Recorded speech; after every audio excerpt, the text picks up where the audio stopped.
Ben ritrovati al meteo. Nuvolosità in aumento oggi sulle nostre regioni, ma in un contesto comunque di caldo anomalo. Ma vediamo il dettaglio. Sul Veneto la giornata sarà caratterizzata da un cielo parzialmente o irregolarmente nuvoloso un po' su tutti i settori.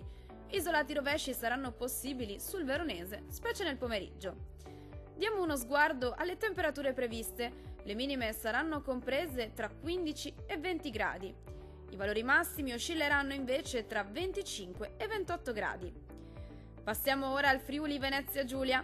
Bel tempo ampiamente soleggiato sulla nostra regione con cielo sereno o al massimo poco nuvoloso su tutti i settori e ancora con clima estivo.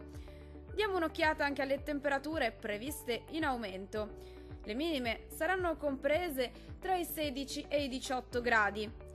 I valori massimi invece saranno oscillanti tra i 27 e i 29 gradi. Vediamo infine la situazione del Trentino Alto Adige. Tempo più instabile con tante nubi e anche con alto rischio di precipitazioni nel corso della giornata, specie durante le ore pomeridiane. Andiamo a vedere anche le temperature previste. Le minime risulteranno comprese tra i 15 e i 16 gradi. Le massime sono previste invece in calo, oscillanti tra i 24 e 28 gradi. Dal meteo di Antenna 3 per ora è tutto. Arrivederci al prossimo aggiornamento.